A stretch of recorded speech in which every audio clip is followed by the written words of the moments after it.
the local Yeah. knowledge, trying to hand it down to Yeah. the next generation or the second next generation. And as I said to you before, my father drilled it into me, but Yeah. we didn't listen. Like, Yeah. you know, we listened at it, but we didn't write it down. Like, Yeah. So I suppose, like, I mean, that's where we should start, isn't it? You know, so you know, we're here today to just tell some of the stories. So tell us what you want out of this, Michael. What do you want out of this project? I suppose,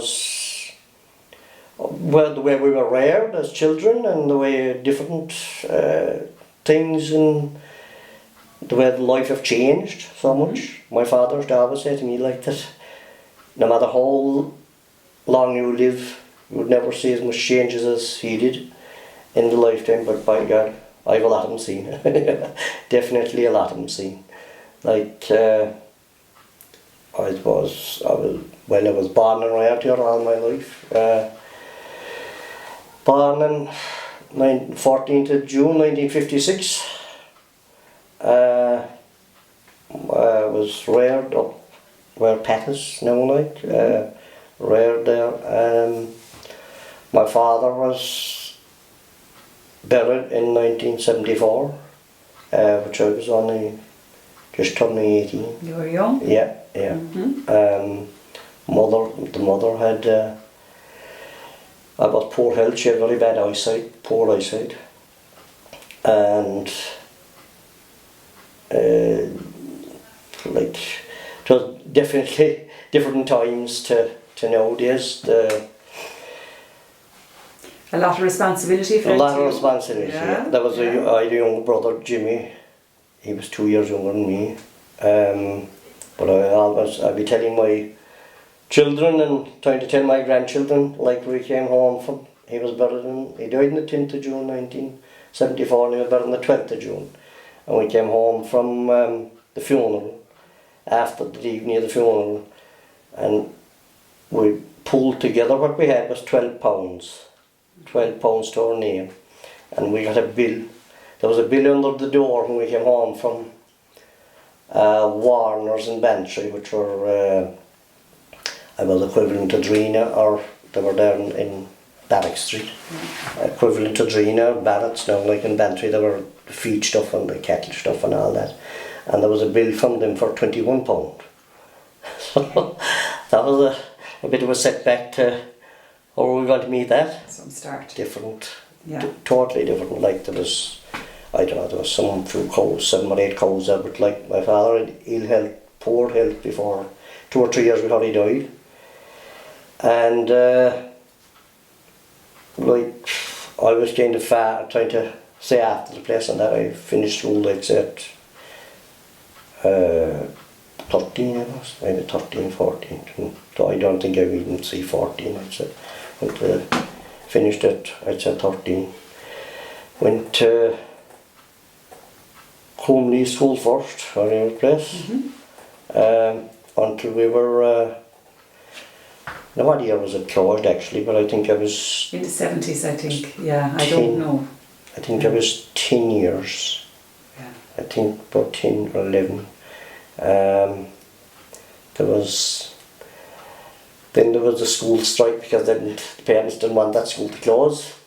So there was a strike. The pupils refused to be bused across over to Drumclough. But all the parents at the time sure we thought it was a great crack. We were over protesting outside the school and wouldn't go to school for some, I don't know how long, we were down for a couple of months anyway. So, but, but eventually they gave in, but there was only, I think 11 or 12 was always in the school at the time. A lot of them are gone to the eternal reward. I was the other side now. There's a few was left alright, but a lot of them are gone. Like. But Peggy O'Sullivan was the teacher. Yeah. She was teaching in Coney. Peggy was a good teacher, like, she was definitely a good teacher. It was a vocation to her. It was a vocation, it was a vocation to her. Yeah, she was a brilliant teacher, like. in a way. It was, you know, for what she had at that time, she hadn't, the writing was, was done with Bit of quill? the ink well, the ink, Yeah. the ink well. Well, yeah. Yeah.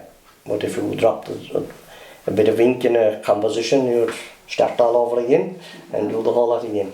Yeah. But What did you enjoy about school?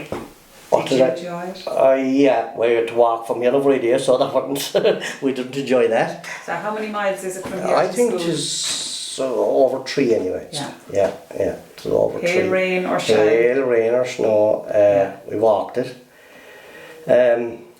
Yeah, and come home in the evening and there'd be jobs to be done and hair, turf.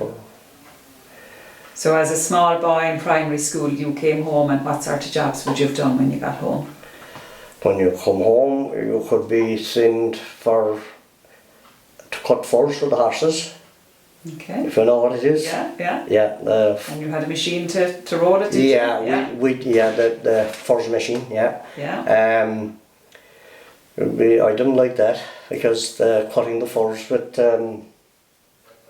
you'd be all torn and scratched and everything else, but you would be, after my father to say, as I said, he wasn't able to do it, and then he was mad about his horses, and we had 2 horses, well, a horse and a pony all the time. And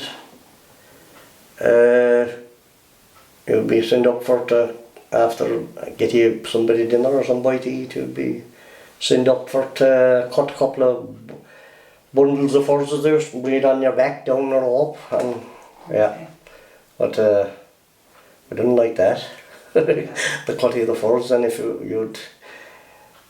wouldn't dare cut them last year's growth, it was cut last year because you'd kill the furs. Now we're trying to kill it, we can't kill it. Yeah, they're burning it But, down, yeah. That time, they'd have to be 2 years old because you cut it for the horses, and that was stronger, harder to cut than they can. Yeah. Yeah. And even for a young boy, you needed the skill and knowledge, yeah? You'd watch your father doing it and see him doing it, and that was it. Milking cows, milk a couple of cows, maybe, cow or 2 before they go to school in the morning. Yeah, so you had hand milk? Oh, hand milk, yeah. Yeah. Hand milk. It was like the separator that time was separate the milk, the cream, and make the butter, and they'd sell the butter, and they used to a truck, or a little green truck, come from once a week out. I think it was once a week, every Thursday. They used to come from about Lyons in Bantry. There's Lyons, I think. It's where Keith's took it over, our Super Value crowd now, right? Yeah, Lyons. So his name was Dennis O'Regan, and he used to come around the valley once a week, and they'd sell the butter to him. He'd take the butter and butter and eggs, or the big thing, like. Yeah.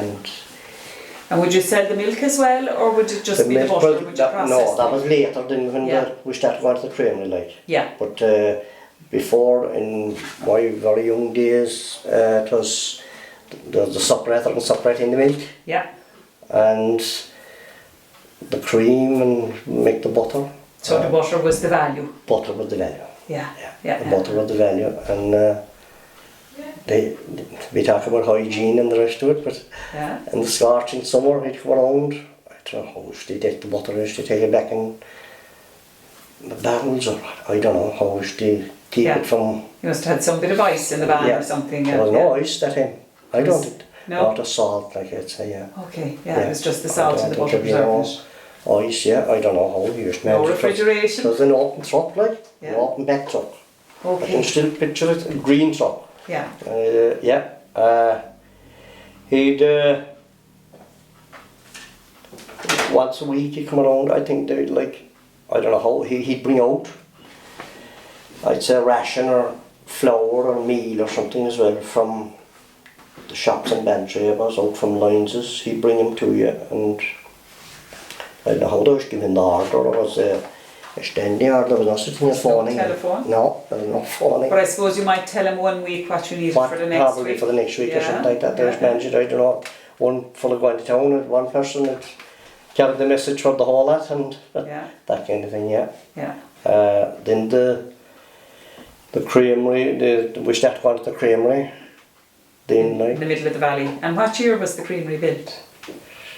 Don't know. It's Thereabouts. 60s, was it? It was the 60s, I think, yeah. Actually, it is the 100-year anniversary in Dream there lately, and it was, I see it, there was pictures of the up in of the Mealagh Creamery and the farmers going there and all that, like. And I should know when it was built, but I can't remember now off the top of my head.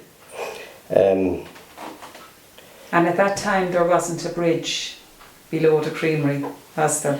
So there was, as long as I remember. Okay. Yeah. This was the 50s that was built. That was built, I remember talking about, I'd say, Connie Green, my neighbour here now, I think he worked on the building of the bridge, of that bridge, He was a young fellow working in the building of the bridge, but as long as I remember that bridge was there, right, so I don't remember it without a bridge, but then I wouldn't have no reason to go down that side of the road, like that side of the valley down. We'd go the other way to... So we're at the very end of the valley here. You're the last house. The bridge is below us, and that was the only bridge over the river this end of the valley. Yeah, well, you see, there was, that was the only bridge of the road for to go across. There was stepping stones and there was footbridges. There was a footbridge down between Jerry Shears and Sean O'Brien's. Where there was cross going to Mass, the grade or going to school, from Bolans up over to your place. And Peggy she lived over the other side of the valley, and she used to come across the stepping stones to Cumley School. That's right, she not easy, different. No, she used to come across the stepping stones there, and there was floods. I don't know how they managed, she could come across or what. Do you know what year you had electricity? Like, when did that come to the valley? Electricity came. I was the last up the side of the valley. We got it in. My father was born in 74, and we had no ESB. We got it in 75. 75, I'd say. We got the shutdown. We thought we were in the bee's knees. We never even see a poor day when that came in 75. So what was the most difference the electricity made to you? Light. And light, because like when I was young, to boil the kettle was in the fire. In the fire and bake the cakes. My father and my mother. My father was a grand baker. Like he was, he was married twice. I'm going back now again, but he was married twice. And he had 5 children. But the first 3 sons and 2 daughters. But the first, and she was buried. She died, a young woman, and he was left with 5 children. So he, like he said himself, he learned to bake fast. And he was a grand baker actually, lovely baker. The cakes, the homemade cakes and the vegetable over the fire.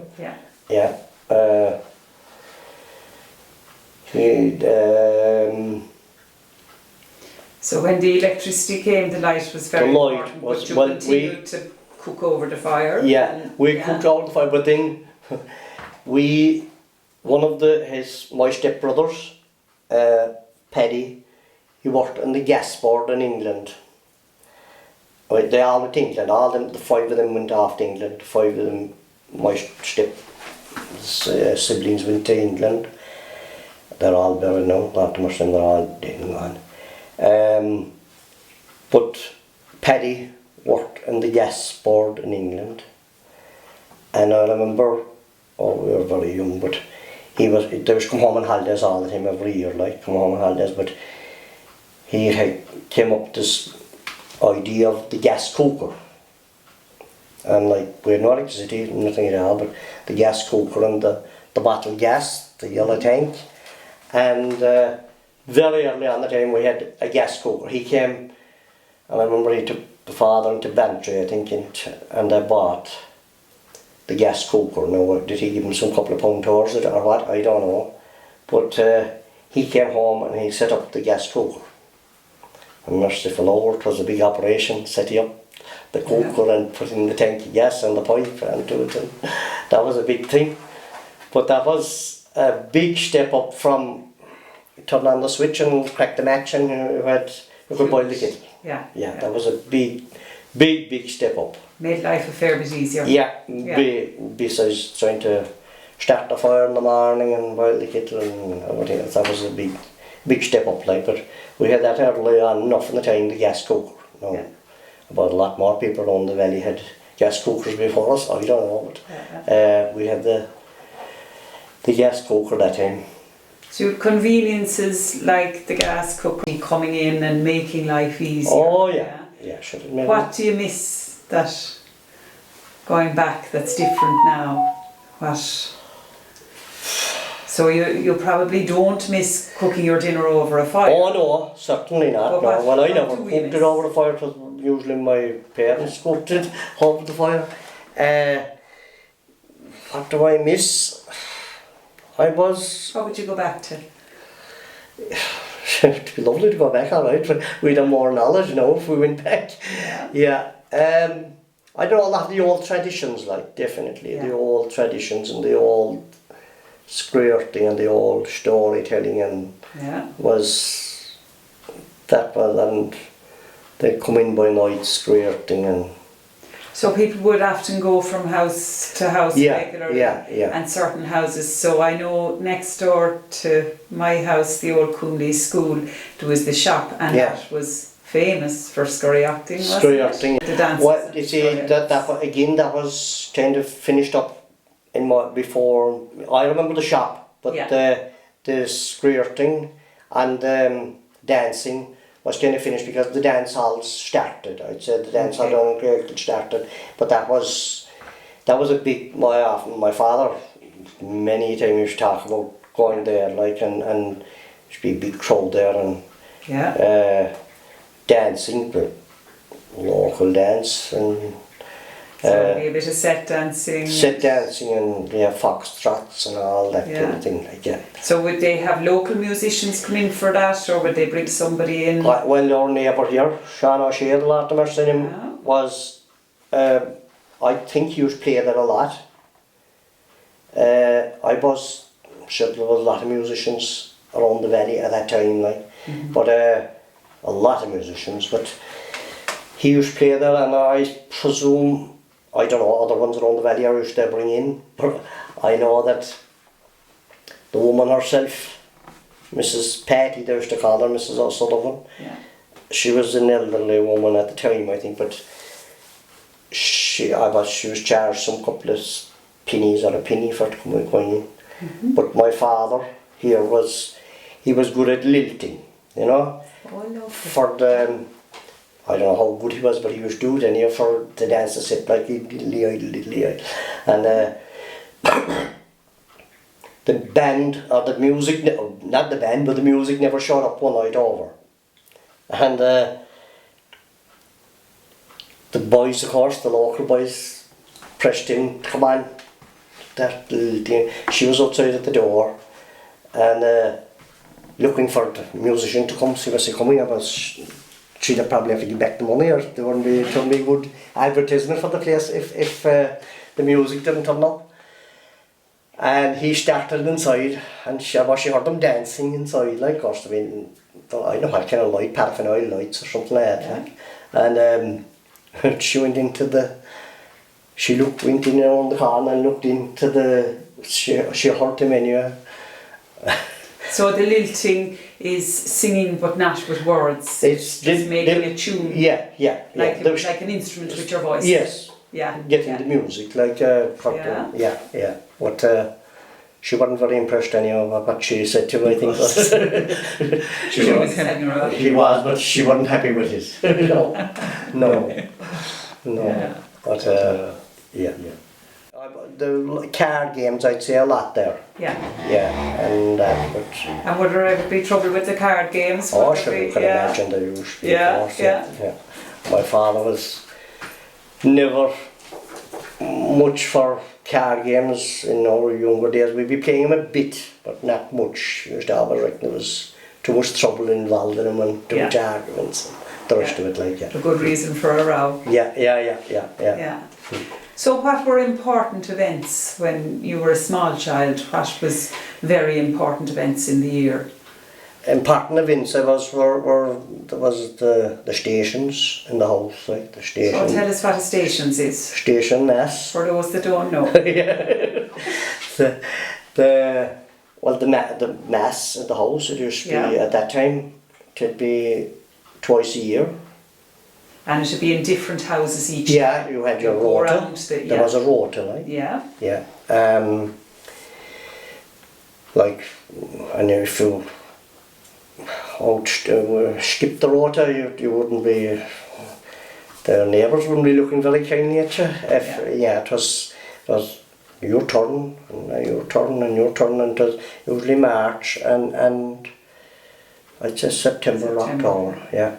So coming up to the stations, if a family were on the rota for that year, what would they have to do to prepare for the stations? All whitewashing and painting and cleaning the yards and cleaning up the place and have the place look good. Yeah.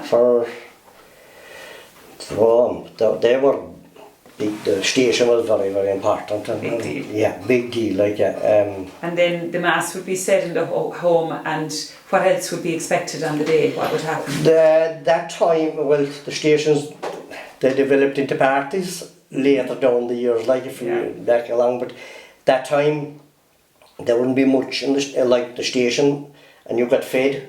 Yeah. The neighbours were fed, and the priests were fed first, and the locals, and we used to love the stations because when I was going to school, if you were an altar boy, like, that'd mean you could go to you'd have a man after school, and you'd go to the station, and you'd probably get. You'd have some status. Yeah, you'd get a feed, and you could get a bottle of lemonade, which was a big treat. Like the altar was set up in the house. It was a big thing, setting up the altar and the table and Flowers and the crucifix and a white tablecloth, and there'd be also over the altar was the can't think of the name of it. The cloth to be pinned to the ceiling over the altar. Okay. Yeah, a white cloth fully clean it. Yeah. Would be pinned to the ceiling over the altar, and the altar with the altars later down, then they left the table as it was. But in my younger days, the table would be rose up off of the ground a bit.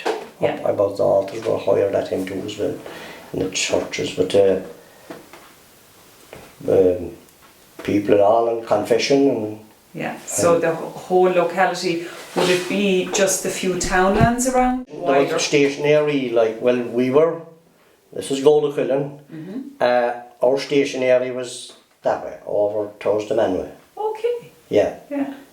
Drumdrastil, as far as Drumdrastil, and Yeah. Mulcrock, Honey's, and Farnans, Drumdrastil, Goldaquillan. So you would have a specific area that your own Yeah, stations would move we have the around. Manway Parish here, like this is the Manway Parish. Okay. Yeah. Yeah. Where is the line? The line is just there in front of us. So you're the last house in the Dunmanway. And the three parishes meet down there, just right down in the Russ here. Okay. That's where the three parishes meet. At one stage there, we had station here in this house. Connie had station over there at the same time. Connie Bryan next door, and Jolly he had station for Golans, and Jolly she had station for Cumney. So the three of us here nearly next door to each other, but we had the station, I remember, one time at the same time of the year. Like. So you could throw a stone to both of those houses from here, but you were in different areas for the station. Yeah. But so there'd be the meal put out and the feed and so on, and the stations I would have been at years ago, I remember dancing and music and all that sort of thing. When you were a lot younger, would they have done that as well, or would there would be probably serious? I'd say to be more serious. I don't know whether there be much parting after the stations in the younger when I was younger, like there'd be the men would be sitting around chatting with the bottles out, and the women would be have their own gossip, and there wouldn't be much. The station was a serious thing, like the religion was a serious thing, as simple as that. Like, I mean, going back to when we were going to school, I mean, the first thing you done when you went in the morning was you said your prayer. The prayers were said first thing in the morning, that was it, like. The mass in the house was a serious thing, like. And when you had the stations in the house, would you have enjoyed it as a child? Oh God, yeah, of course. The excitement of it. Definitely. And the whole house being painted up, and a flurry of activity and people coming around. Yeah, there was the stations and the trashing were the two. The trashing and the. So tell us about the trashing. Well, the trashing was the trashing of the corn, and it was dying out actually when I was. But like I remember when we'd be walking home from school and past Kait's, like, and we could hear the thrasher over across. Of course, we were young, we wouldn't know what time of the year the thrashing would be, but that was music to our ears to hear the hum of the thrasher across the valley, because when we come here we'd be allowed over, because my father would be over there helping at the thrashing, and we'd be allowed over to the thrashing. It was playing cackling in the shaft, and so the thrashing was a particular machine, and who owned that machine? There was different. There was Whiley's had a thrasher down the valley, and Sweeney's, Pat Sweeney. So there'd be two of them like for the valley. Neil's father, and Pat, and Whiley's, and they'd be trying to get before each other and each haggard for the thrashing. But I remember Pat Sweeney's. Now Vincey Crawley had bought a thrasher in down there, and I remember being at a thrashing in that place later down the time. That was the last thrashing I was at. So the thrashing was for the corn, and so would every farm have grown some corn then? 90% of them would. Okay. 90% of them would grow their own. And so the corn was for animal feed? Animal feed, but they'd mill the flour. They'd take it to the mill, and you'd have flour for the baking of the cakes, and that take it to the mill. There was a mill down. Different houses, had mills, and you take it there and they'd mill it for them. Yeah. There was a shop down there in Cork as well. I think they had a mill there, and my father's take the grain down there to get it milled, I think. Yeah. And would the corn fail much? Because it'd be a difficult thing to grow down here, do you know? Well, no, the oats grow easy enough, like. Okay. Yeah, but they're very serious about their oats and corn. They'd all have their own, but it was cut with the side most of the time. Yeah. 90% of the time it was cut with the side. Yeah. And I remember it well, like. I remember being my father for it and making the shaves and the stooks. Yeah. And the stacks would go down to the yard, and then the thrasher would come along and thrash it. Yeah. Yeah. And using the side is a lovely skill, isn't it? Yeah. There's a lovely flow to it. Yeah. It is, yeah. What other tools would you remember that we don't use now? The hook and go log. The what? The bill hook. The bill hook. hook. A small hand scythe. Yeah. Hook and go log. And what would that be used for? Cutting the furs. Cutting the furs. Yeah. So say it again, the hook and go... Go log. The go log was like a V stick. That when you put it, you cut you hold the furs back Oh, so that was Yeah. to hold and then... Yeah, I made one of them there lately to show to the lads above I had it. Okay.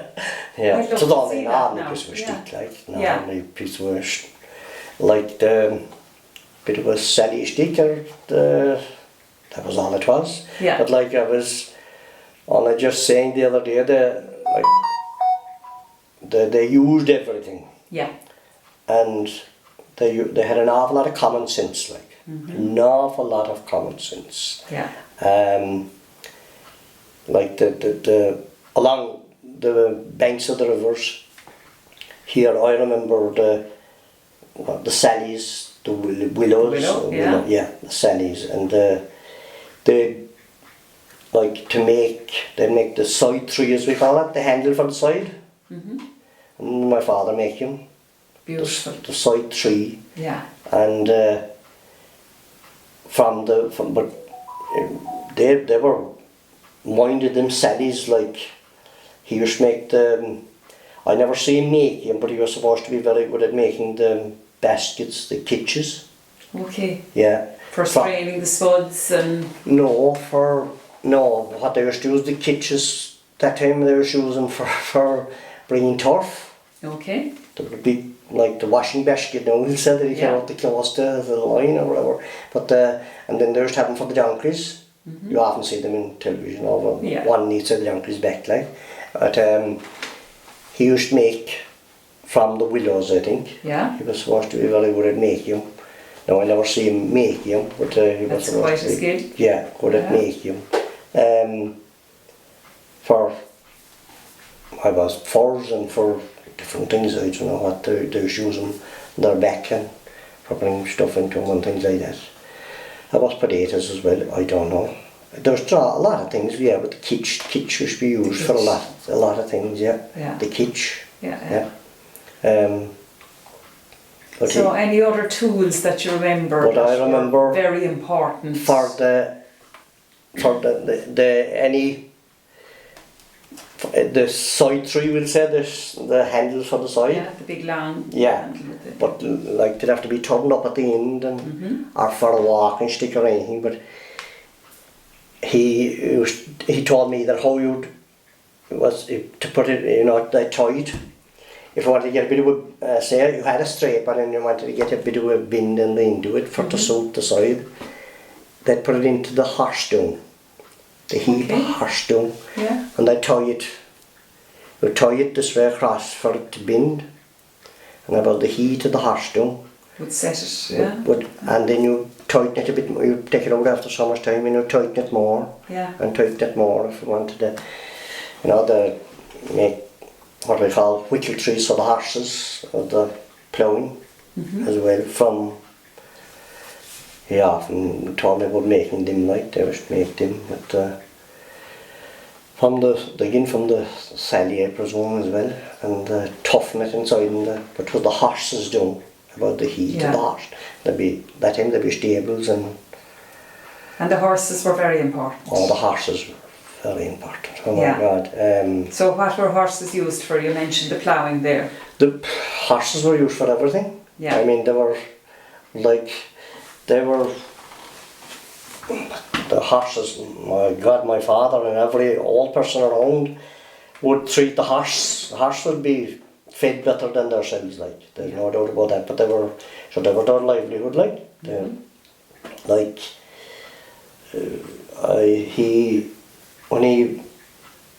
The house above, where I was born and reared, the slate, I think, the slate for the roof came from Drumalee in a horse over Castle Donovan.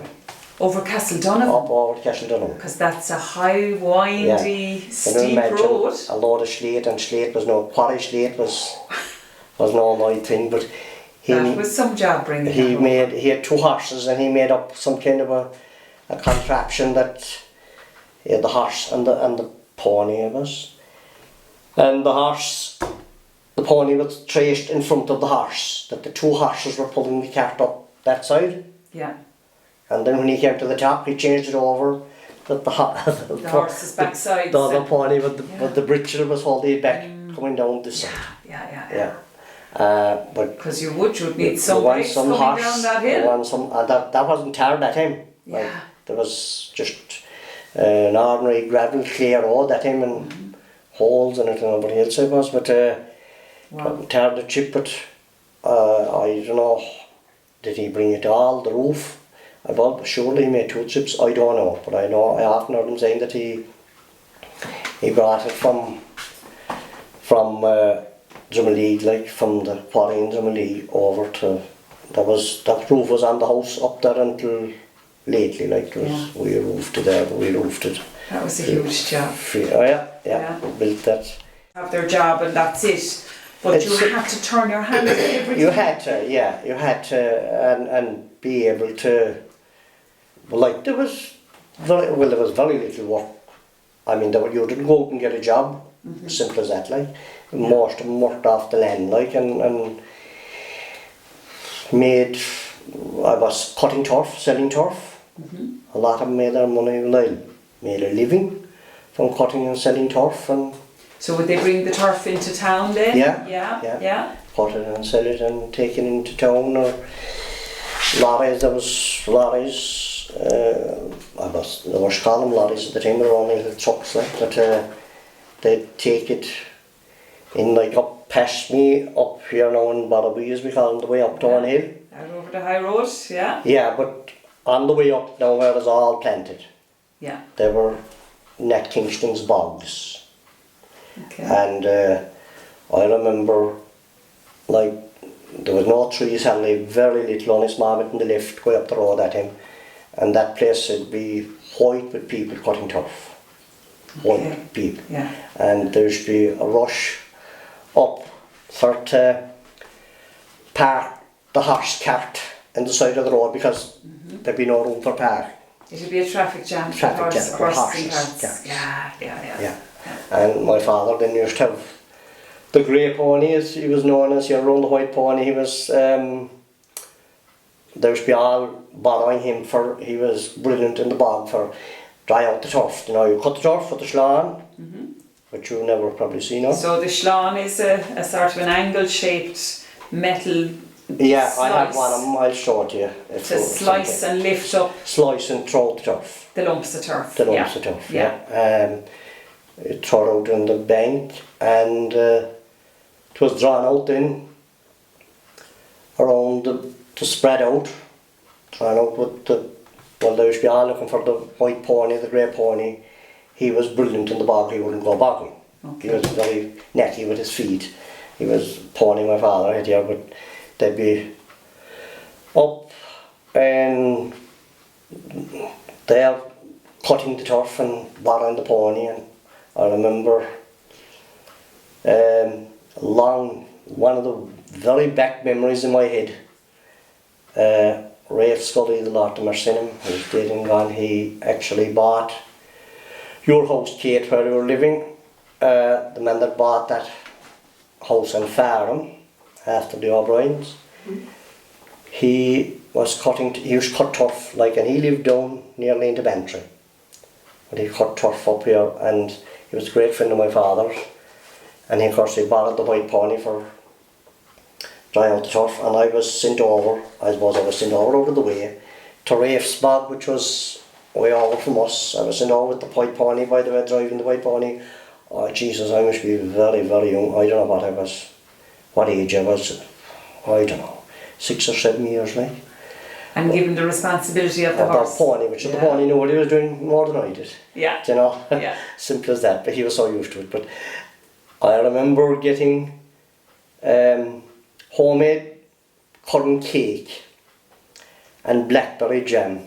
I can still taste that. Still taste it, yeah. Above the bar, we were starving with hunger, like. Yeah. And getting tea, and Rafe was a gentleman, the Lord of Mercy, his family are still in their past the factory, you know, like. But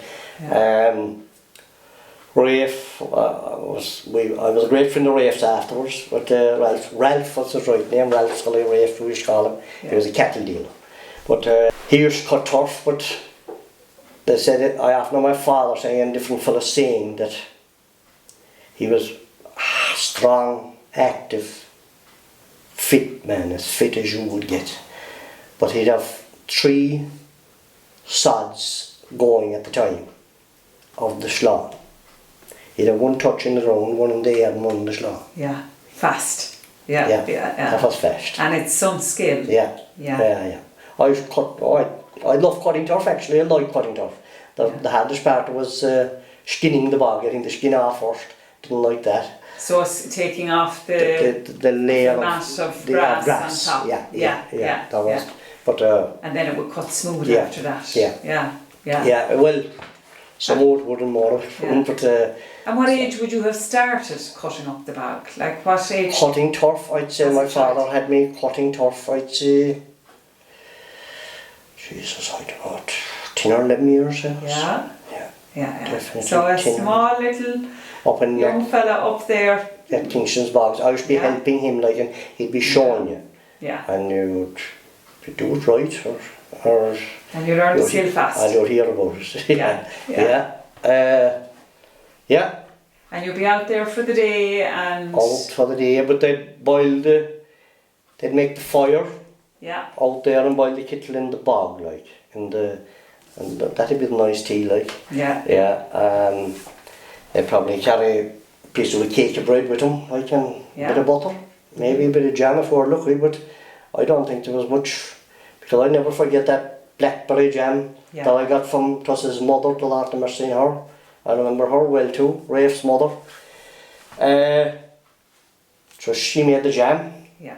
She was one of the older type of women that everything was produced and the blackberries were picked and the blackberry jam was made, but and apples, and I was in it as well, it was, Yeah. and the homemade cakes.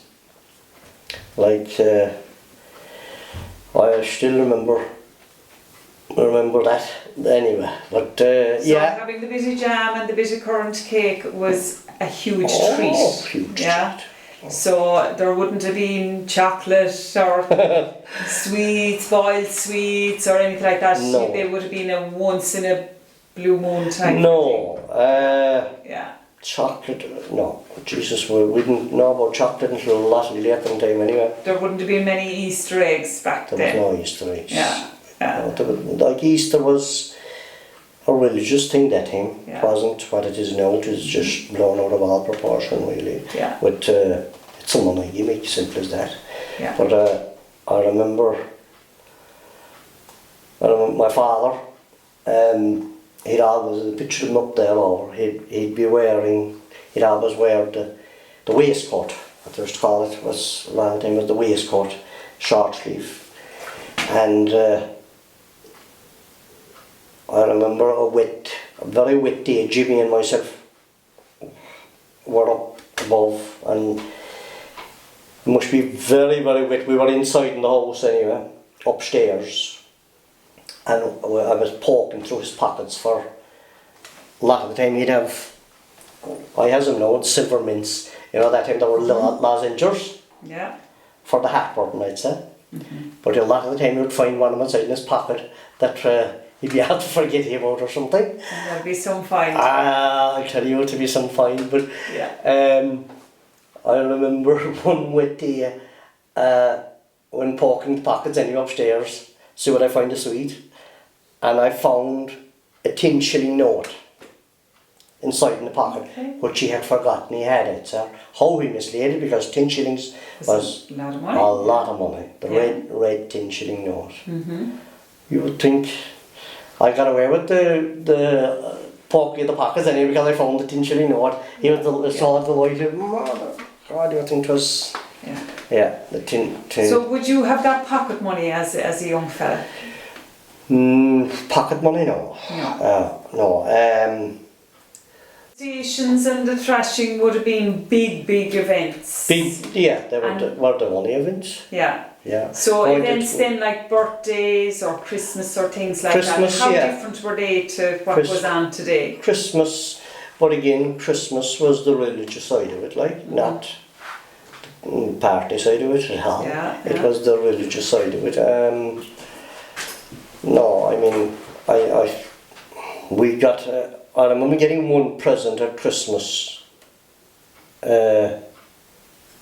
Jimmy and myself, the brother, we got a truck each, a little truck. It was, I don't know, something like size of the phone or something like that. Yeah.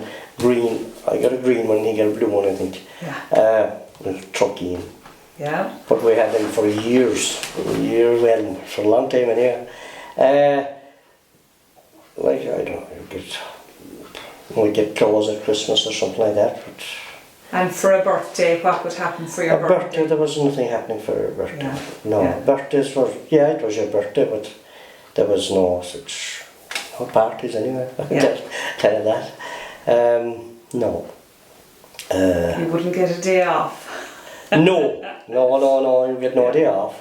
Yeah. No. And what toys would you remember in the house? Like, what would you had? You had the little truck. The little truck, that's all I remember actually. Yeah. Yeah, it was maybe a few of them toy soldiers that come on the cornflakes boxes. Yeah, yeah. Yeah. So would you have preferred playing outside than inside then? Or to be all outside. Yeah. They wouldn't be playing Yeah. inside at all. Yeah. No. Wrecked the house. There was no playing inside, it was all outside, like. Yeah. No, there was no such thing as playing inside. And what games would you have enjoyed outdoors with your siblings? Hide and seek. Hide and seek. Fighting. Yeah. I don't know, that was about it, I'd say. Yeah. Maybe cowboys and Indians or something like that. Yeah. But Yeah. that was about it, I'd say. Yeah. No, there wasn't much. There wasn't much playing. There wasn't much time for playing. And going down to school then, you would have walked down to school. Would you have ever gone down with the horse and cart or anything like that, or would it all have been on foot? Nearly always on foot. Very, Yeah. I'd say very. I don't think we would have level cart and down in horse and cart like. Things were too busy at home. Yeah, I'd say, and Yeah. maybe a right bad evening or something like that. My father would go over and collect us with the pony and cart, but bring us back maybe a couple of evenings, but it didn't happen too often, I'd say. Yeah. But then Peggy again, like, if you had wet clothes, there'd be a fire lighting and you would Yeah. stand up by the fire and dry your clothes. It wasn't the best thing for the bones if they were doing that now, it'd be. Yeah. But you dry the clothes. So it was an open fire And a in big the open fire on both sides. both rooms in Both the rooms, school. Yeah. Yeah. And it would have been wood fired. Would the children have brought in some of the turf for it? Turf, yeah. Yeah. A lot of the parents would bring the turf Yeah. for it. Well, there was one man in particular, Christy Hurley's father, Pat Hurley. I remember I him. remember him. Yeah, Yeah. I remember him bringing the turf. Yeah. Several times the horse buttload of turf, and that would be great crack in for the day of drying the turf from outside where your steps are going up. They'd be Yeah. tipped down the road, and we'd drive down. Every young fella would have a couple of sods down around the corner to the back of the school, into the So turf the shed. children would all move Children the would turf. dry. They'd all row in. Yeah. Yeah. Oh, that was fun part of it, like drying down the turf. Yeah. Can you imagine asking children to do a job like that today? Yeah. Yeah. No, but sure, that was fun with like. It was fun. Wow, that was great fun. I'll tell you. Yeah. Yeah, drying the turf, but there was a few neighbours. I was just bringing the turf, but there was always in the winter time there was always fire. And I was Peggy. She was like a mother to us really. Yeah. They'd be in the winter time we'd have cocoa. She'd have hot cocoa for us all. Oh, lovely. Yeah. The kettle would be boiled and Yeah. we all out in your hallway there, and Yeah. we'd all sit on which of those, whatever. 12 or 14 of us there. I was at one stage, but I'd say when it closed it was only 11 or 12, I think, as far as I know. Yeah. So Peggy grew up the other side of the valley. Yeah. And she never married. No. And she came back after she trained as a teacher to work in Coombe School. Yeah. And she went on to work in Drumclough School. She went on to work in Drumclough School. Her whole life teaching. Oh, teaching, Yeah. Teaching was. Yeah, she was devoted to it, and that was it. Yeah. Yeah. Oh, she loved it. Like she was big into her singing, and Yeah. she used to have us down in Quailkill competitions, singing competitions. And then there was recitations like Christy Hurley, and St. Frank Manny.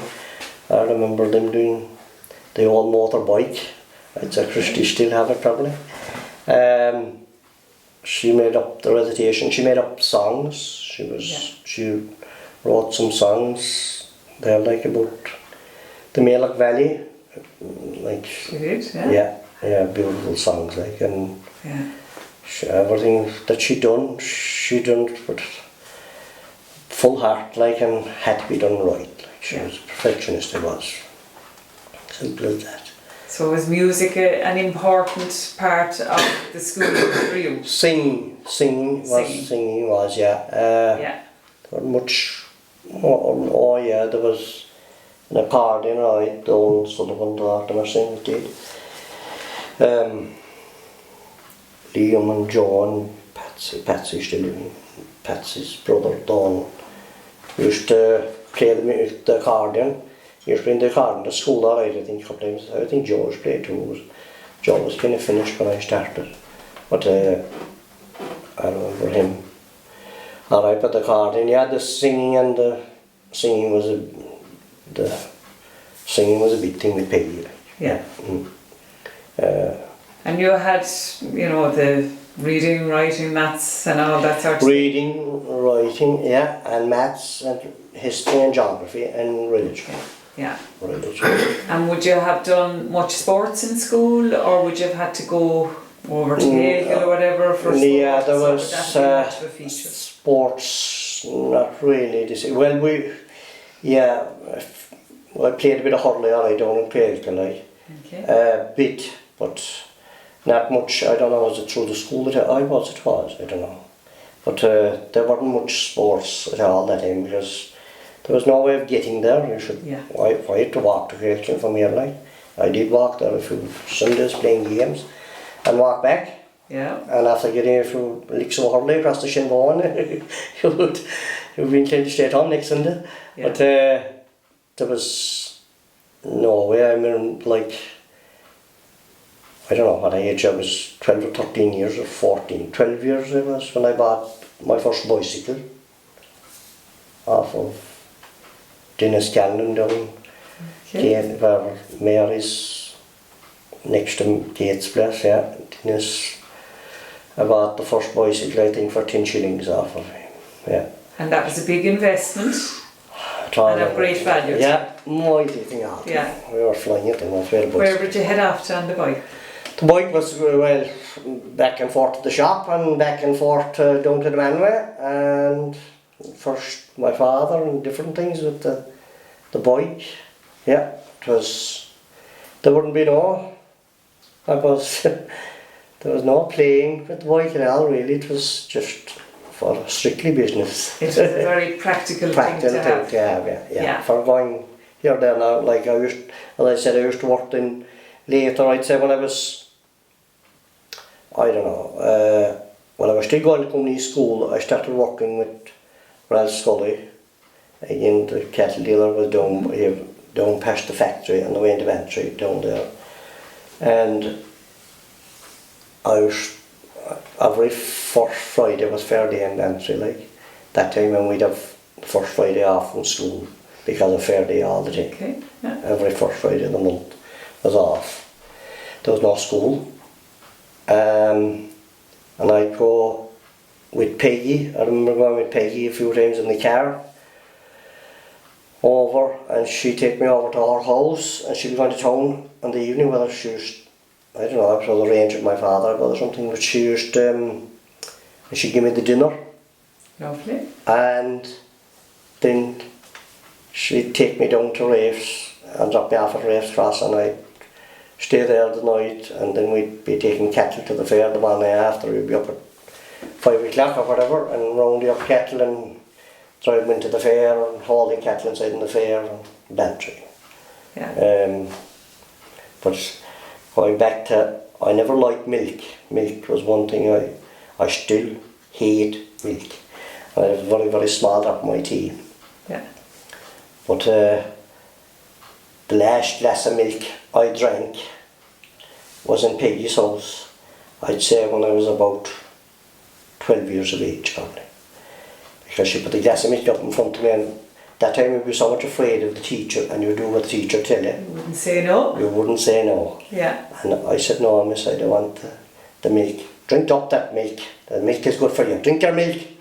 And I drank it, I can still taste it. So I won't. But that was the last glass of milk I drank. Yeah. Yeah, it was over there. But yeah, I used to work with Raider. It's Martin Callan used to work there. Mary's, Lord of Mercy, he's dead. Mary's brother used to work with me there. We used to have great old crack, like, and there used to be, I was once a month, but the bike, then when I got the bike, I'd cycle down to Race, you see, and from here, cycle down and cycle back. So the bike gave you a lot of freedom. Oh, I did, yeah. And it gave you the opportunity to go out and earn a few pounds. Yeah. Well, there was no gears in that bike, I guarantee you. Yeah. She was, no, I remember, I know what happened, but I broke one of the handlebars off it. I don't know, I'm sure we'd fall off it more times and speed, and I broke one of the handlebars off it, and I had it for years with only one handlebar and all that thing inside. And you made do. Yeah. And there were probably no gears on the bicycle, were there? Gears in her legs, there was gears were there was no more about it. It was a girl's bicycle actually, a small girl's bicycle. But so the hills were hard? Oh, yeah, they were hard, but I remember, we talk about times nowadays, as we call the Ballabee, as I call it, go over the top here, down the other side. Yeah. But I was in a big rush down to the Manway for messages for, there was a closing time anyway, but that was a big rush, and down over the hill, there was having knee brakes on the bike, so we had no money to fix brakes or put brake blocks in it or to run our own mechanicking. But there was having a knee brake in the bike, but I remember going down the other side of the hill and it was only let it off, like. How we didn't get killed, I do not know. And that's some road over there.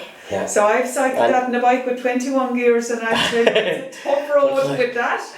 There was, and the road that time wasn't as good as now. Yeah. No, like, but I remember going down the other side, past where we call the Quay Wall, the highest point of it there, and the council workers. That time there'd be men in the road cleaning the dikes with shovels. Yeah.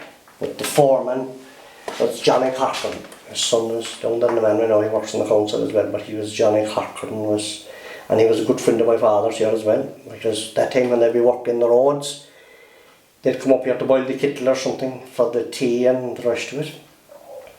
But I went down past them.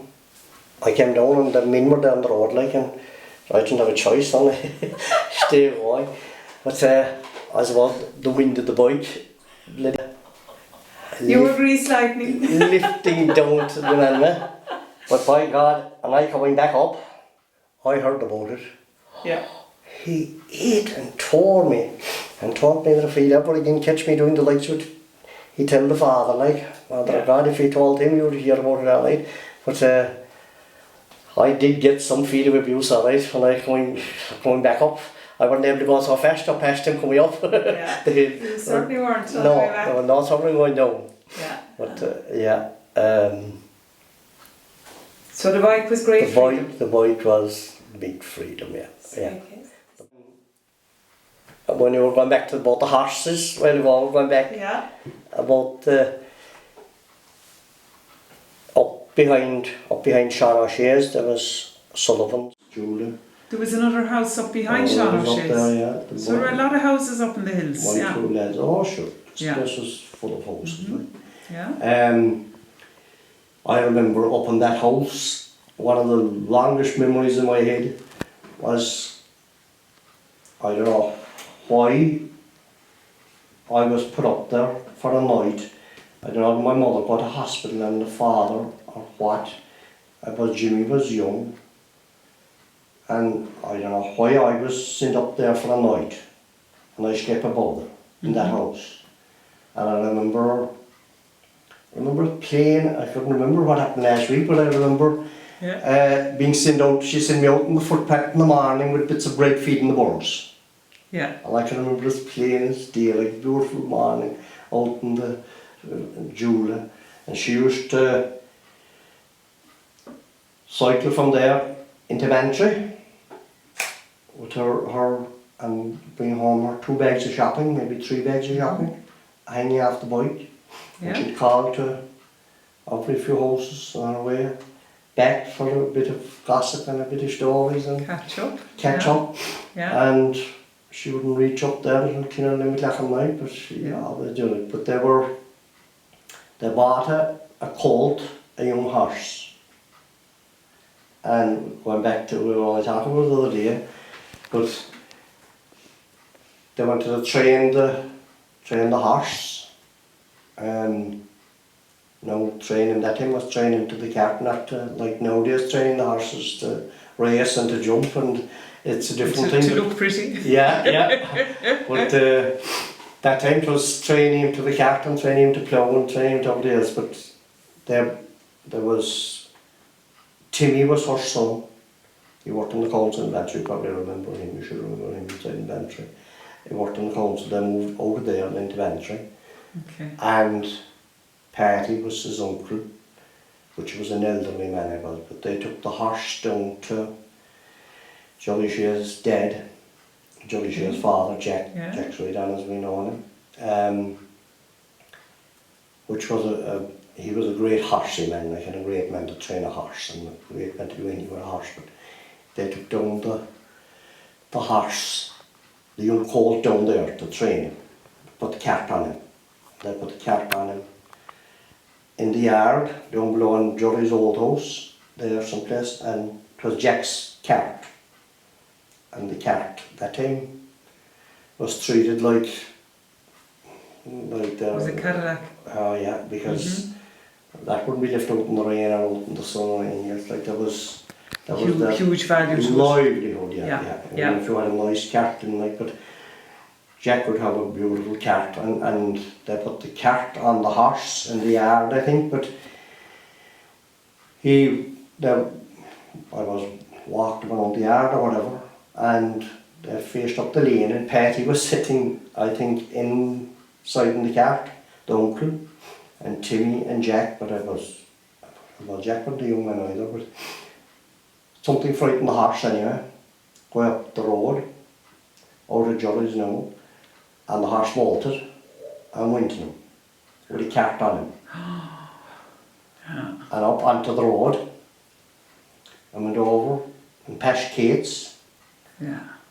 If you imagine going wild. Yeah. First day with a cart on him. Some energy in it. Yeah.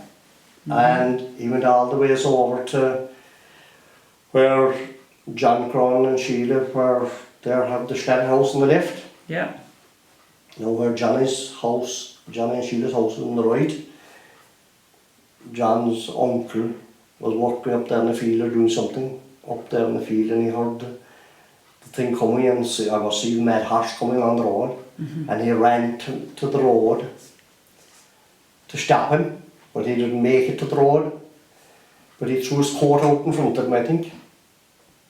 And when the horse see the coat, he turned sideways in where Johnny's slatted house is now, but there was a big cummer, the water down, and he got torpedoed down into the cummer, down in, but we were coming from Spunley School walking.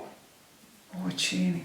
Yeah. Children on the road. But can you imagine? The horse. Yeah, children. So I don't know, they were all talking about it. So the talk of the place afterwards, oh, the horse, and the children would, shall we jump up on each other if we see the horse coming? I don't know. But you were able to move fast. Yeah, but if it was nowadays, imagine how many cars he'd have met in the road. He'd probably have taken out 500 cars on the way. Yeah. But we're like, and I coming from school, I remember there was a metal of men in the road that had the horse and the cart brought back up, Yeah. There was a shaft broken in the cart, I think. And the horse was brought back out of it. Horse was uninjured. But like we were saying, I was only saying the other day then, I said there was no mobile phones to contact neighbours. How did they? It was shout. Yeah. And there was a gang of men there. From across the valley over the canyons all across. But I suppose people would have been outdoors. Outdoors, to see, they were all working outdoors. And if you heard somebody shouting over there, you would go see what's going on. Yeah, everybody that time would come to help. Everybody would help row in. the neighbour. Yeah. And that was it, like, They they all helped each other, like, and looked out for each other, it was, but they all helped each other. I remember that and the horse, and having the horse out on the road and the cart out on the road, and we coming from school. Yeah. And how important the cart was for the livelihood. I can imagine, yeah. How important the horse was, how valuable it was. Yeah, the horse as well, yeah. But then the value of all of the people coming together. They all, but no, there was no, the Mealagh Valley chat line or whatever you had. There was no WhatsApp. WhatsApp, there was none of that time. Yeah, but they were still all, there was a gang of men there on the road. Yeah. After bringing out the horse out onto the road, like.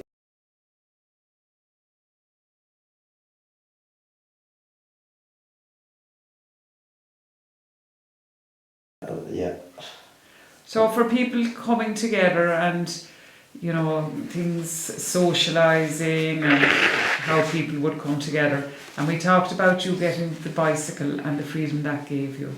So with your newfound freedom, tell us about how you met her. We met in... She came from a long way away. She did. I had a fair job to bring her all day, all right. But when she came once, I couldn't get her back.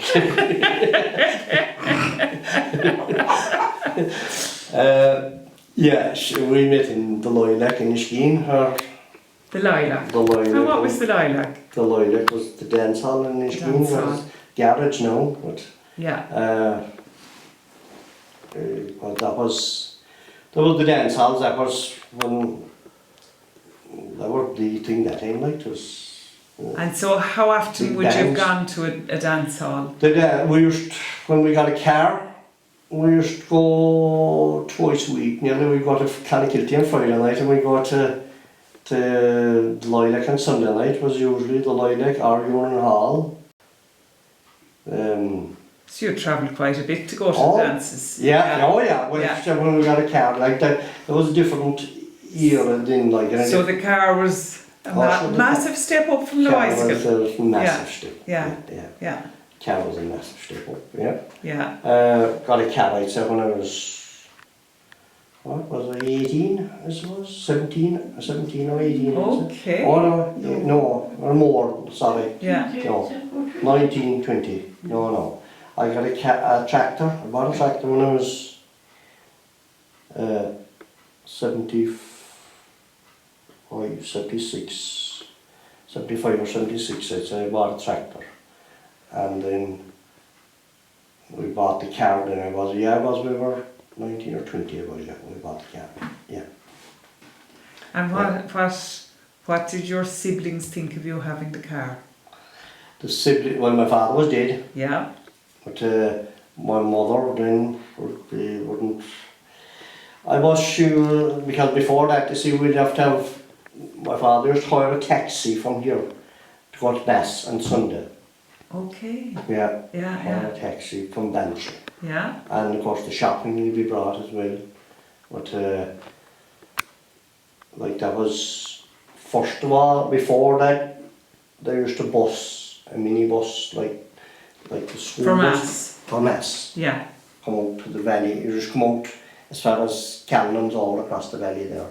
Okay. And turn there, and 2 shillings I think was you would be carried in and carried into Bantry, and he'd Mass, and then there'd be a few men go for a few bottles of stout, and but the women go shopping, and there should be big gang inside it, low inside in the Packed in. where the name of God, there was all fit.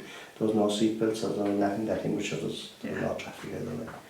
But So your mother must have been delighted when you got the car? yeah, I'd say because I was she could be carried places and that kind of thing. Because like she was from Skibbereen, as well from Bunlun, Skibbereen, and we'd take her down into her home place. She would go there much. It was a big ordeal to go there before that. Like now she was supposed to walk from here to Skibbereen a couple of times. Okay.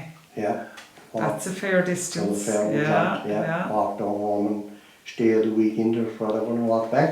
Yeah. But then I think she had a bicycle and I got a bicycle. She was cycling a few times. It was a good old journey, Fair old way. Yeah, but she was a savage, lively walker. A very poor eyesight, but mother of God, she was a fierce fast walker. She'd keep going. Fast walker. Yeah. But you had to walk to get places. Yeah. You know? No other choice. Yeah, That was it. no other choice. No. There was that or stayed home, whichever. Yeah. But we met in the Lilac and in Inishkeen. Lovely. Yeah. Love at first sight. Love at first sight. Across the dance floor. Yeah. The men were on one side and the women on the other side. Yeah. Lovely. Yeah. Got married in 81, I think, was it? Yeah. And had 4 children. Yeah. Lovely. Yeah. Now grandchildren now to show for. To be, to be pairing you around now soon, hopefully. Yeah. So I could stay here till the stint man nights being No, we're loving it. There was 3 brothers over across and 2 sisters, Brian's, where they were known as the Sean Lanes. But they come skirting here to my father. Yeah. And what did you say they were known as? The Shawneens? The Sean Lanes. The Sean Lanes. Sean Lanes. There was 2 went to America, 3 went to America. Con and Tim went to America, but they came back and they bought, I have a part of the land over there, and Candace have another part of it. They came back and they bought a farm over there. But they were ahead of their time. They were ahead, no one married. One sister, there were 2 sisters and 3 brothers. One sister married down there in Weston, but she had no family. And the 3 men and the 1 sister lived over there in Wallons. Yeah. And like I used to be collecting sheep with them when I was a child and a youthful and that, and but they come straighting here by night. But one in particular, Tim, he was frightened to God for fairy stories and frightened but when he'd be passing home the Pishog, we used to be going to pass that place when we were small because what was going on tonight, lo and pulling the Pishog and they're coming up. You would be moving like... We'd go to bed, we'd be looking under the bed. There'd be answer your pants going past that. Pishog. Scary stories. Yeah, sure, they were all, that's what was spun all the time that time was scary stories and like in the night time. Wasn't there supposed to be some headless horseman down by John Hurley's beyond mine?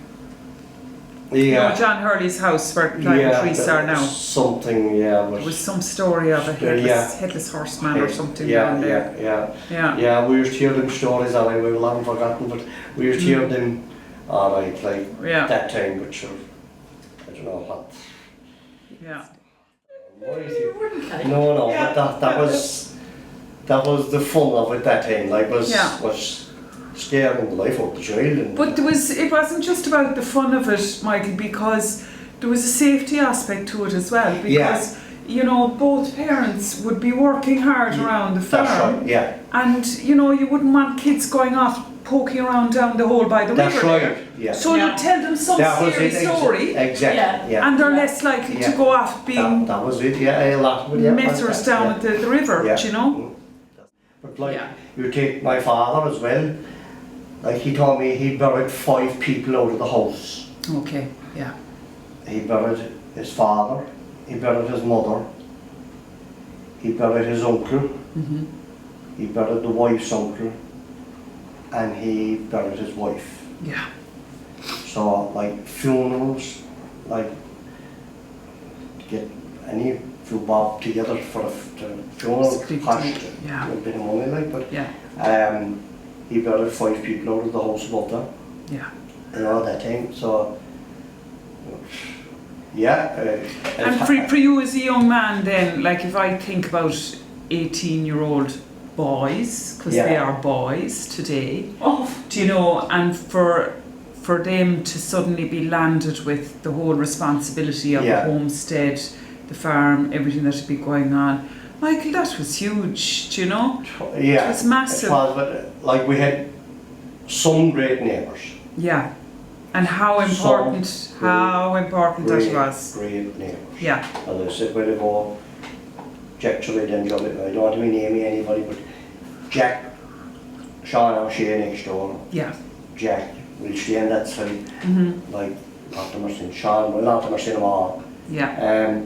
Sean O'Brien, Dennis Callan was like, I often tells it. Later on, when I went out working, then like say, working with Sean Sweeney when before we got married, and when I worked in the forestry. And that time there was no silage, like it was all hay. Yeah. And we gone away in the morning, but in the summertime and we feed the hay. That was fit to turn or cock as we used to call it and make it up like. And we all day at work thinking, Jesus, if I was at home now I could have that done. It'd be dark, you know, the dew would be falling in the evening, come home and tear into it. But when I often came home several times, feed the hay would be done. Oh my gosh. And they'd be gone. Yeah.